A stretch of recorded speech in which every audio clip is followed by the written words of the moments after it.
అమ్మవారు యథాస్థానానికి వచ్చారు. ఇక కుటుంబ సభ్యులెవరికీ ఎలాంటి సమస్యలు రావు.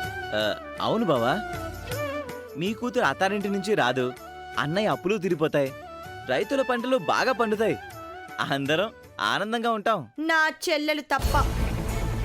అక్క, దయచేసి నువ్విప్పుడేం మాట్లాడుకో. నిహారిక, ఏంటి? ఇంతకు ముందు పూజ గదిలోకి వచ్చి అమ్మవారికి పూజ చేసి శ్లోకాలు పాడి హారతినిచ్చేదానివి కదా. అత్తయ్య దీపం వెలిగించింది, నువ్వొచ్చి హారతివ్వు.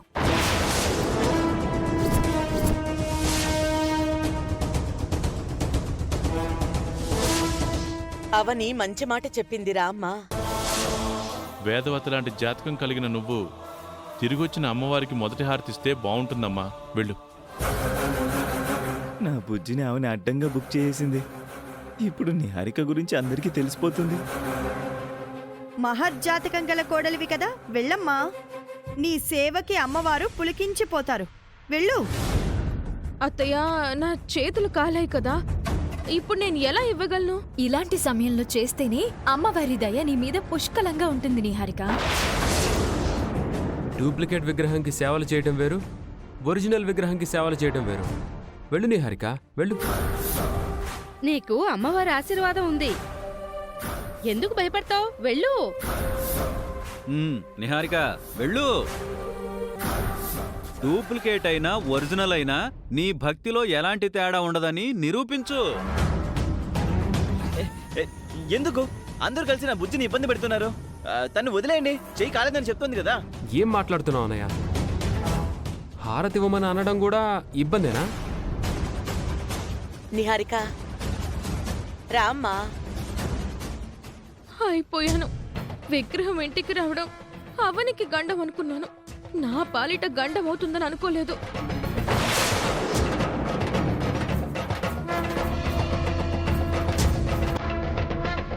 ఈ రోజు నీ బతికేంటో బయట పడిపోతుంది. రావే.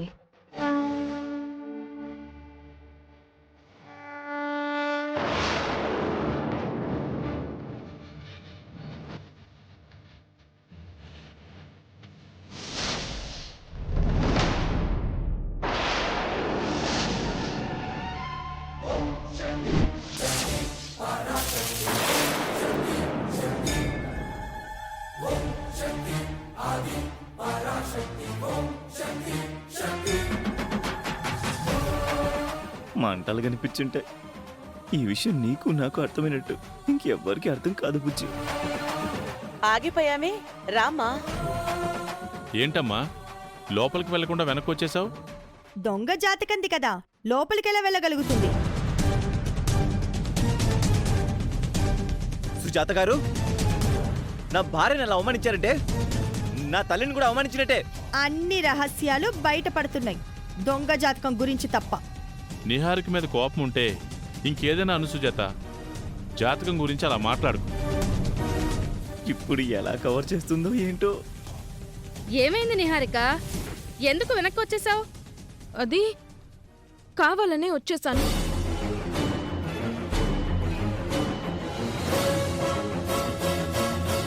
ఎందుకంటే విగ్రహం ఈరోజు ఇక్కడుంది. పెళ్లి జరగకుండా ఉండాలని అవని మళ్ళీ ఏదైనా ప్లాన్ చేసింది అనుకోండి, ఆ రుద్రాణి వాళ్ళొచ్చి విగ్రహాన్ని తీసుకుని వెళ్ళిపోతారు.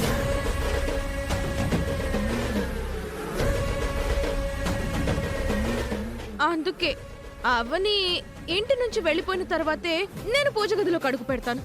సంబంధం లేని సాకులు చెప్పి తప్పించుకుంటున్నావు. నిహారిక చెప్పిన దానికి నేను ఫుల్ సపోర్ట్ చేస్తున్నాను. అమ్మా, అసలే నిహారిక చేతులు కాలి చాలా బాధలో ఉంది. దయచేసి ఈ ఒక్కసారికి వదిలేయండి అమ్మా. చివరి నిమిషంలో ఇది ఇలాగే తప్పించుకుంటుంది. దీని వేషాలు మీకు ముందు ముందు తెలుస్తాయిలే. ఏ రోజుకైనా ఆ అమ్మవారి ముందు దీపం వెలిగించేది నా చెల్లెలే అవుతుంది, అది మాత్రం గుర్తుంచుకోండి. నా చెల్లెలికి అన్యాయం జరిగితే మాత్రం నేను ఊరుకోను.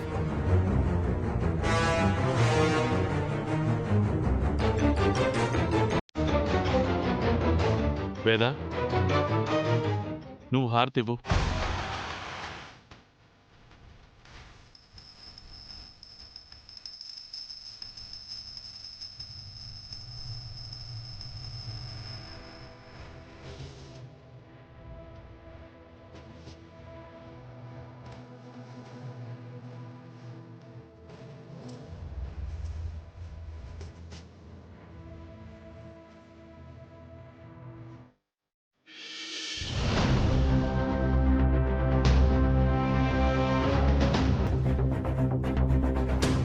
అంటే అన్నానంటావు గాని అసలు నువ్వు మనిషివేనా? అసలు నువ్వు మనిషివేనా అని అడుగుతున్నాను.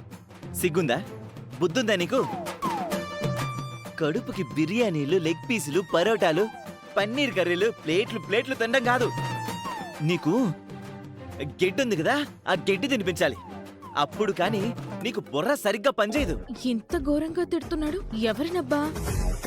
నీకంటే షార్ప్ బ్రెయిన్ మరొకరికి ఉండదని, తెలివిలో తోపు అని, ధైర్యంలో దిగ్గజానివని నువ్వు నీ ఎదవ బిల్డప్ కొడితే కొండపల్లిలో పడతావు.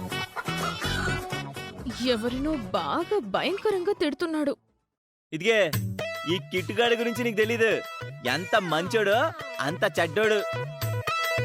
ఏదో టైం కలిసిరాక మరుగున పడిపోయాడు. లేదంటేనా చిట్టికెళ్లతో కను సైగలతో శాసిస్తాను. కృష్ణ,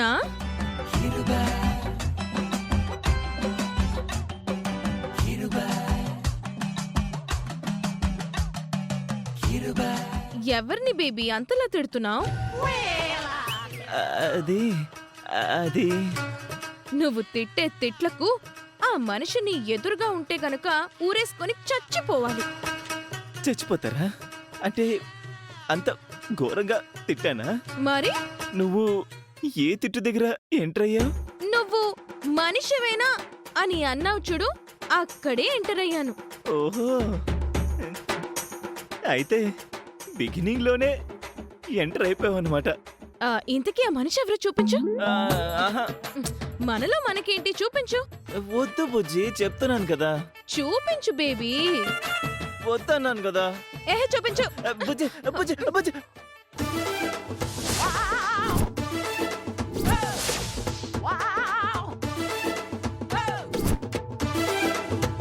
సచ్చినోడా, నన్ను అన్ని తిట్లు తిడతావా? నిన్ను బుజ్జి బుజ్జి సరదాగా సరదాగా నన్ను. నువ్వు ఇట్రా, బుజ్జి, ముందుకు రా. బుజ్జి నా మాట విను. Joke joke. బుజ్జి చాలు బుజ్జి. బంగారం అన్నా, జాను అన్నా, బుజ్జి అంటున్నా, లోపల నా మీద ఇంతుందా? అసలు ఎందుకు తిడుతున్నావు? రానా? అవునరా, నన్ను తిడితే రా అంటాను, ఏరా అంటాను, పోరా అంటాను, ఏది పడితే అది అంటాను. ఏం చేయమంటావు? నిన్ను చూసి తిట్టే ధైర్యం లేక నీ ఫోటో చూసి తిడుతున్నాను. అదే ఎందుకు అని అడుగుతున్నాను. జాతరలో అవనికి మడతకాజా తినిపిస్తా అన్నావు. నువ్వు తిన్నావు. అవనికి ఓటమి అంటే ఏంటో చూపిస్తానని 100 సార్లు అన్నావు. నా బొంద ఎప్పటి వరకు ఒక్కసారి కూడా చూపించలేదు. స్కెచ్ చేస్తా అంటావు. ఆ స్కెచ్ రివర్స్ లో తిరిగి నీకే తగులుతుంది. మనకి మనశ్శాంతి కరువు అవుతుంది. ఆ అవనికి ఫైనల్ గా ప్రశాంతతే మిగులుతోంది. కురుక్షేత్ర మహాసంగ్రామం కూడా 18 రోజుల తర్వాత ముగిసిపోయింది. నెలలు దాటుతున్నా మీ ఇద్దరి మధ్య జరుగుతున్న యుద్ధం మాత్రం ముగింపుకు రావడం లేదు. తొందర పడితే కష్టం కృష్ణ. ఇది కామన్ డైలాగే. ఇంకో 15 డేసే కదా. 15 సెకండ్స్ ని కూడా ఆ అవని తనకు అనుకూలంగా మలుచుకుంటుంది. ఈసారి అవనికి అంత అవకాశం ఇవ్వను. ఏం చేస్తావ్? ప్రతి క్షణం ఇబ్బంది పడేలా ఎలా చేస్తానో తొందరలోనే చూస్తా. మరో స్కెచ్చా? వెయ్యాలిగా మరి. ఇదిగో ఈసారైనా హిట్ సినిమా తీ. ఈ ఫ్లాప్ సినిమాలు చూడలేక చేస్తున్నాను.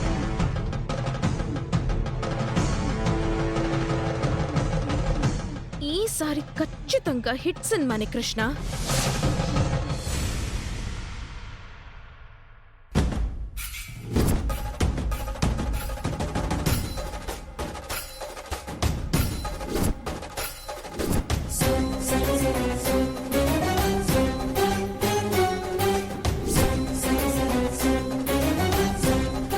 ఆ లేఖ్యం చూస్తుంటే ఇంట్లోకి కాసేపట్లో సునామీ రాబోతుందని అనిపిస్తుంది.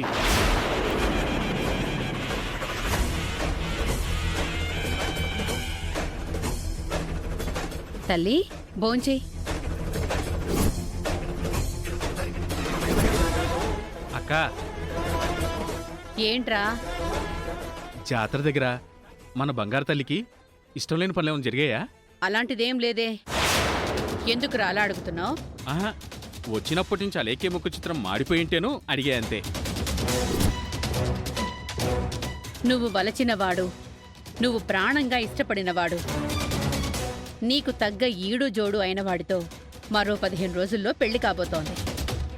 15 సంవత్సరాల ఎదురుచూపు నుంచి 15 రోజుల ఎదురుచూపు వరకు వచ్చేశావు. నువ్వు ఎంతో ఆనందంగా ఉండాల్సిన సమయం ఇది. మరి ఎందుకలా ఉన్నావు? తినమ్మా.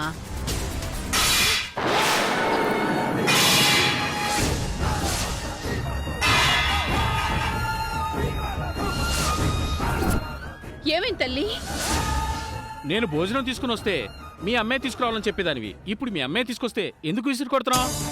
ఎందుకింత ఆవేశం? అసలేం జరిగింది ఇప్పుడు? అవని నాకు న్యాయం చేసినట్టు నటిస్తూ నాకు అన్యాయం చేస్తుంది. ఏం చేసింది? అవని ఇంకా శ్రీకర్కి దూరం కాకుండా తన చుట్టే తిప్పించుకుంటుంది. నేను శ్రీకర్కి దగ్గరవుతుంటే శ్రీకర్ మాత్రం నన్ను నిర్లక్ష్యం చేస్తూ అవని నీడలా తిరిగాడు. నా మనసు రగిలిపోయింది. ఇంకా రగులుతూనే ఉంది పాపం. చాలా చాలా ఇబ్బంది అనిపించింది. అక్కడ ఏమీ చేయలేక భరించాను. మరొక 15 రోజులు భరించు. ఆ తర్వాత రోజులన్నీ నీకు అనుకూలంగా మారతాయి. అవును తల్లి, పెళ్ళైన తర్వాత నీ కొంగు కట్టుకొని నీ వెనక తిప్పించుకోవచ్చు. ఇంతకాలం భార్యాభర్తలుగా ఉన్నారు. సడన్ గా ఎడబాటంటే ఎవరికైనా కష్టంగానే ఉంటుంది. అంతేగా మరి. 15 రోజుల తర్వాతైనా శ్రీకర్ నా వాడు అవుతాడా లేదా అని అనుమానంగా ఉంది. శ్రీకర్ నీవాడే, అందులో అనుమానమే లేదు. ఈలోపు శ్రీకర్కి నేను దగ్గరవ్వాలి. శ్రీకర్ మనసులో నుంచి అవనిని దూరం చెయ్యాలి. అవని అనే పేరుని తుడి చేయాలి. అలా జరగాలంటే నేను పని చేయాలి. ఏం చేద్దామనుకుంటున్నావు? కొన్ని ఆలోచనలు మెరుపుల్లా మెరుస్తాయి. బాగా ఆలోచించి ఓ నిర్ణయం తీసుకుంటాను.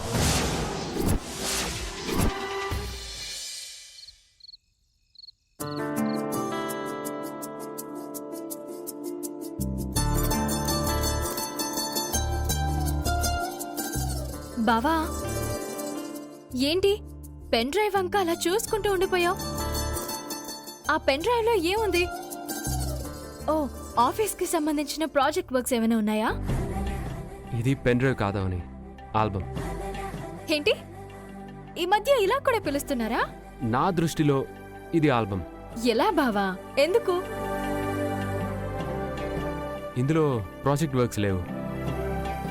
నా జీవితానికి సంబంధించిన మధురమైన క్షణాలున్నాయి. నీ జీవితానికి సంబంధించిన మధురమైన క్షణాలా? అందులో నేను లేనా? నువ్వు లేకుండా నా జీవితం ఎలా అవుతుంది? అదే కదా. ఇంతకీ ఆ మధురమైన క్షణాలు ఏంటో చెప్పడం కన్నా చూడడం బెటర్. రాయిలా కూర్చో, కూర్చో.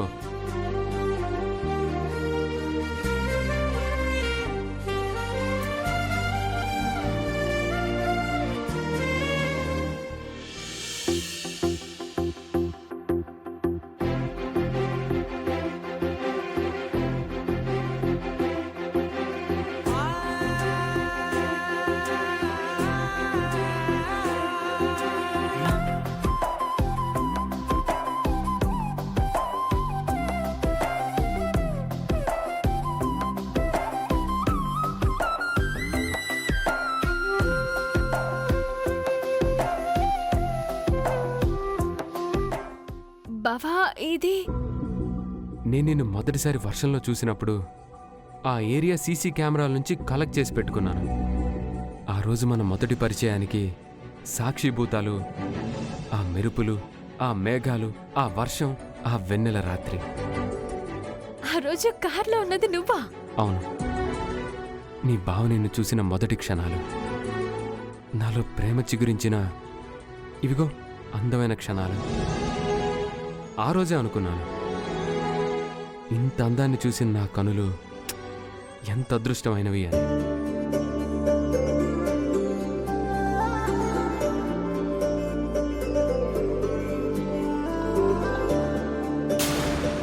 ఇదిగో మన రెండో కలయిక బుద్ధవనంలో జరిగింది.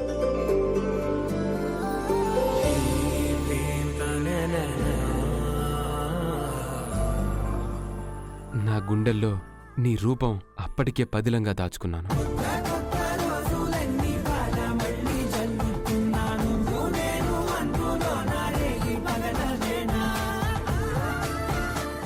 ఆ రోజు నీ చేతులు నా గుండెని తాకినప్పుడు, నా కళ్ళు నిన్ను చూస్తూ ఉన్నప్పుడు నేను పొందిన ఆనందం ఇప్పటికీ నేను మర్చిపోలేను.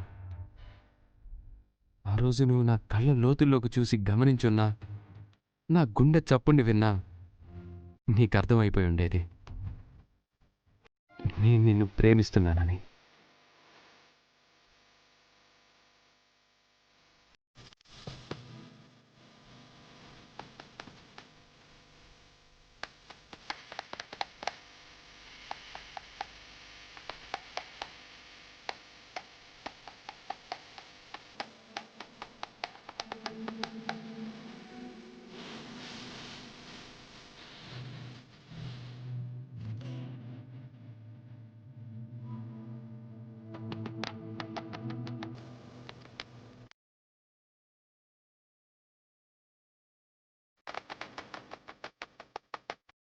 అందుకే దీన్ని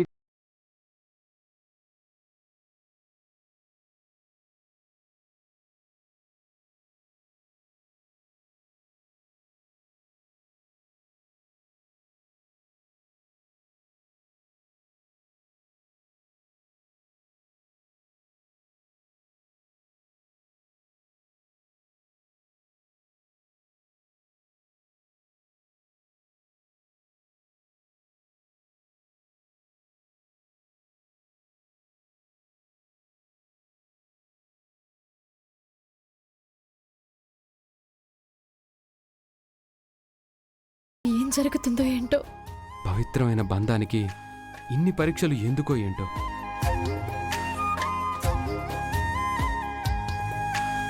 నాకంటే నట్టింట నువ్వుంటే చాలంట, నూరేళ్ళు దాచుకుంటా. కోరప్ప పాటైనా నిన్నొదులుకోనంత పులకింత. నీ నవ్వు విలువెంత అంటే మరి చూపిస్తా.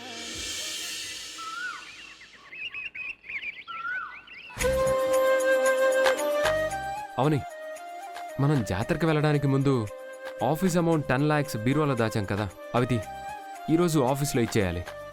సరే బావా.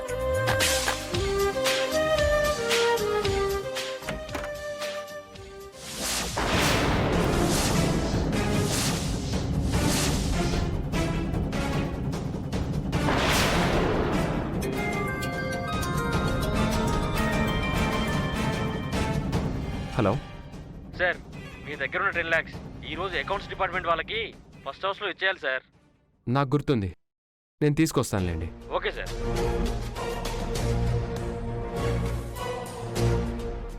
అవని, తొందరగా తీసుకురా, టైం అవుతుంది.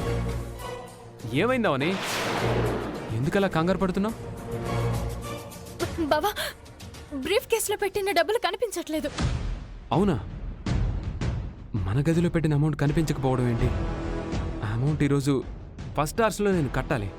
ఇప్పుడు ఆఫీస్ నుంచి కాల్ వచ్చింది. నేనైతే ఆ బీరువాలోనే పెట్టాను బావా. డబ్బులు కానీ నగలు కానీ ఆ బీరువాలోనే పెడతాను. ఎక్కడా పెట్టి మర్చిపోవడానికి అవేం చిన్న చిన్న వస్తువులు కావు, 10 లక్షల డబ్బులు. ఖచ్చితంగా మన ఇంట్లో వాళ్ళ పనే. మనల్ని ఇబ్బంది పెట్టడానికి ఎన్ని దారులుంటే అన్ని దారులు వెతుక్కుంటున్నారు. తొందరపడి ఎవరిని అడగద్దు బావా, గొడవలు జరుగుతాయి. అడగకుండా వదిలేయడానికి అది చిన్న అమౌంట్ కాదవని. ఎవరు తీసుంటారో నాకు ఖచ్చితంగా తెలుసు. పద, వెళ్ళి అడుగుదాం. పద. బావా, బంగారం రెండింతలు చేస్తామనొచ్చిన దొంగలు 50 తులాల బంగారంతో పరారి. ఎన్ని జరుగుతున్నా వీళ్ళకు బుద్ధి రాదు. రెండింతలు చేసేవాడు వీళ్ళ దగ్గరికి ఎందుకు వస్తాడు? ఈ ఆడవాళ్ళ ఆశలకు హద్దే ఉండదు. బంగారం దొరుకుతుందంటే బంగారం లాంటి మొగుడు కూడా తాకట్టు పెట్టేస్తారు. నీలాంటి వాడిని తాకట్టు పెడితే తొలం కూడా ఇవ్వర్లే. ఏంటి చిన్నోడా, పరీక్షల్లో తప్పిన వాళ్ళ బాధగా కోపంగా ఉన్నావు?